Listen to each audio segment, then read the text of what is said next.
Welcome, guys, to another episode of the Courage Coaching and Counseling Podcast.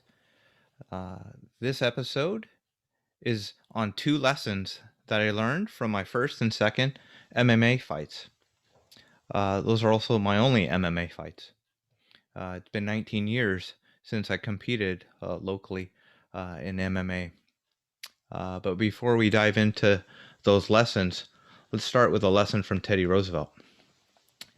It's not the critic who counts, not the man who points out how the strong man stumbles, or where the doer of deeds could have done them better. The credit belongs to the man who is actually in the arena, whose face is marred by dust and sweat and blood, who strives valiantly, who errs, who comes up short again and again, who at the best knows in the end the triumph of high achievement, and who at worst, if he fails, at least fails while daring greatly. That quote I first learned from reading Wild at Heart by John Eldridge, and it's been really popularized by Brene Brown in her book Daring Greatly. And so my first MMA fight. I hope these stories will encourage you uh, to dare greatly. So my first MMA fight. Before training at Team Quest, it was Performance Quest when I started gym. Uh, I had trained in Kempo karate and Filipino martial arts.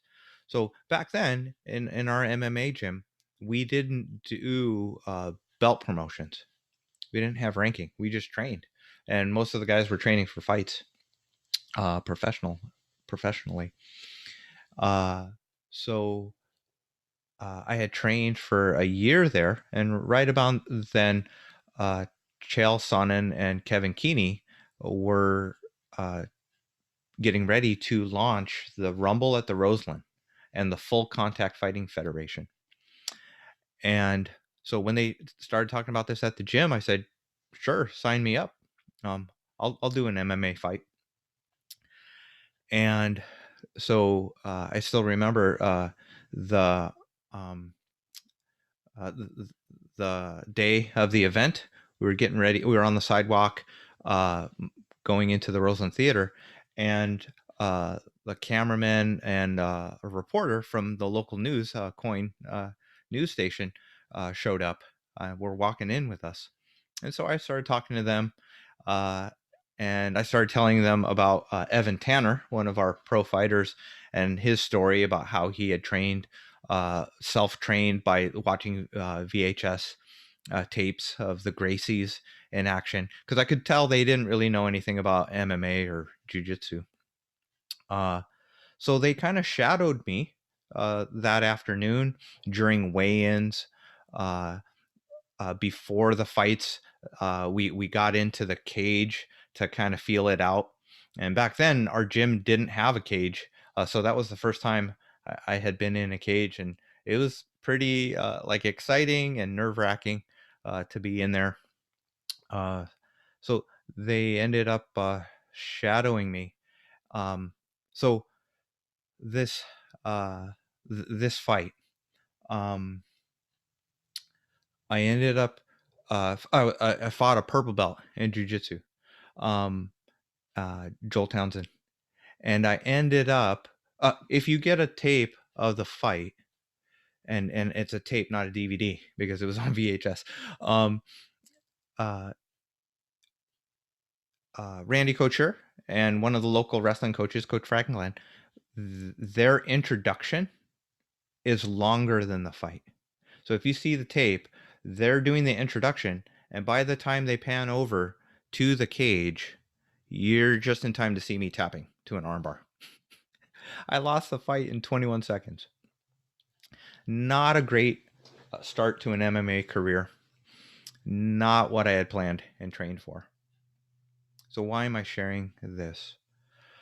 A lot of times, the fear of failure, the fear of rejection, the fear of critics holds us back from getting in the arena and getting in the cage uh, in life. And uh, what I learned from this experience is that even uh, this fight, it was so short. The whole fight practically was on the news segment that they did later that evening. So if you were in Portland watching the news that night, you saw me lose in 21 seconds to an armbar. But what I found, guys, over the years, whenever people want to talk about MMA or training, um, they don't throw that loss, first round loss in my face. They don't shame me or try to embarrass me or humiliate me uh, about losing so quick.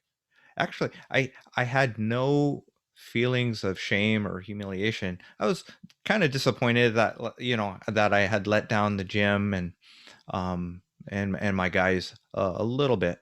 But right after the fight, the reporter and the cameraman ran right up to me down in the locker room and put the camera in their face. And the first thing I said was, "Wow, that was a lot of fun," because I really did have fun.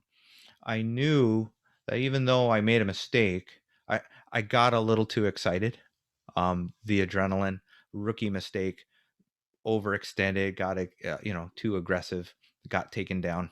Um, the I knew that I was in great shape, that I had trained well, um, and really grown in that year from going from karate to training MMA, um, training with amateur and pro fighters at the age of 30, 31. So I was proud of myself, and so the and I found that everybody's encouraging, supporting. Uh, Most people, especially competitors, like if they're out there doing it, they respect their fellow competitors. And whatever endeavor is, people that are doing the work, they're too busy to be criticizing and tearing people down or being threatened by you. A lot of people that I found in different things that I've tried and begun in, like with writing and blogging and being a counselor. Um, they're generous and kind and understanding.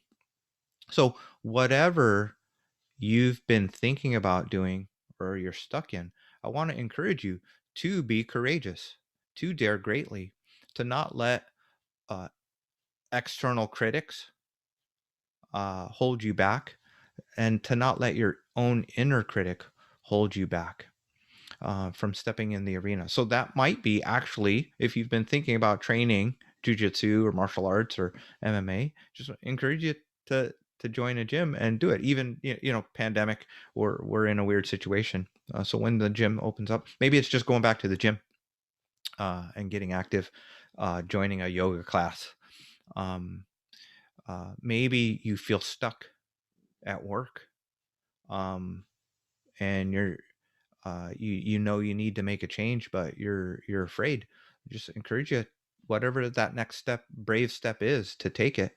Whether it's going back to school or applying for a new job, maybe it's a courageous step with relationships. Maybe it's joining uh, a small group community, or going into recovery or support. Maybe joining a church community. So that's the first lesson. That's the lesson from the first fight, is just be brave and forget the critics, step into the arena, whatever that is. Um, of and Yeah, that's the first lesson. So lost that fight. Lesson learned. I got to get better at grappling. Um, my opponent was a purple belt in jiu-jitsu. I think I said that. So next 6 months, uh, our our our coach Robert Follis came over from Straight Blast Gym, local gym, and he became the head coach at Team Quest MMA. And so I went to every grappling class that I could with Robert, just focused on grappling, getting better, and so signed up for a second fight. I didn't want to be done at 0-1. right? And so my second fight uh, was not over confident. I was, I had trained hard, but I wasn't so because my first fight, I thought I was gonna like knock him out. I had seen some tape, and um, I really was a little overconfident uh, on the feet, even though I knew like on the ground I might have trouble, which I did. But my second fight, uh, touch gloves, hit him with a leg kick. He wants to counter. He wants to get it back, block the kick, and I drop him with my first combo, 2-3. Um, pass his guard, get knee on stomach, get mount, feeling good. He he rolls me, and then guys, he slaps on an Americana in my guard. Now, if you know jujitsu, you know that like that's not smart. You're not supposed to. You don't really do an Americana when you're in somebody's guard. But here's the thing, guys. He was farmer boy strong. Um, and I quickly went from like, what are you doing? Like, you shouldn't be doing this. Are you seriously trying to do this? To like, oh no, like you are trying to rip my arm off. Like this hurts. Like you might actually tap me. And I start panicking. Now, if you're watching the tape, this is just like a few seconds. But here's the lesson for this from the second fight is even though I looked fine on the outside, I was a split second from giving up. It really hurt. But in that few seconds, so much was going through my mind is, man, to tap to an Americana with someone in my guard, like this shouldn't happen. This would be even more embarrassing than losing in 21 seconds in the first round. And like, oh man, I'm going to go 0-2. I'm going to lose in the first round twice. So all this is going through my head. I'm panicking. I managed to shift my hips, escape. He goes for a headlock. I reverse it, and end up framing and getting a belly down armbar on him. And so I win by armbar in the first round this time. And this is a belly down armbar. Is something I'd never done before, even in the gym, even never drilled it. But I was able to finish armbar. So the lesson, guys, is whatever you first fight, make the courageous move. Get started, do it. And then when you're on that journey and on your path, whether it's your art, your YouTube channel, your grad program, parenting, in the middle of it, the messy middle, is to keep going and don't give up. A corollary to that is on the outside looking in, there's a lot of people that look fine, but they might be just really close to giving up. And so what I want to say today is don't give up. Keep going, keep fighting, keep battling. Listen to your corner supporting you, yelling at you. You may, when you're in pain, you may feel alone. You may feel isolated. You may not realize that there's people there for you. And that's part of the battle, is getting isolated, getting in a downward spiral. Now, if you watch the tape, when I win, you can see my coach, Robert Fallis, like pounding on the cage. And he's happy. And he's like high-fiving the other guys. I had never seen Robert so animated and happy. And he's got this deep voice, Robert Fallis. And he's kind of intense. And I'd never seen him so happy. Like in that moment, I learned how much he wanted that win for me, how much how proud he was of me, and how much he was like not just physically in my corner, but like just personally in my corner as a great coach. Yeah, the and I'm dedicating this episode to his memory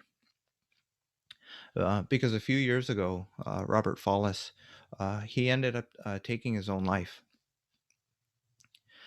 And so, guys, if you're struggling, if you're feeling hopeless, if you're feeling overwhelmed, if you're feeling like giving up, um, please don't. Um, keep fighting. Don't give up.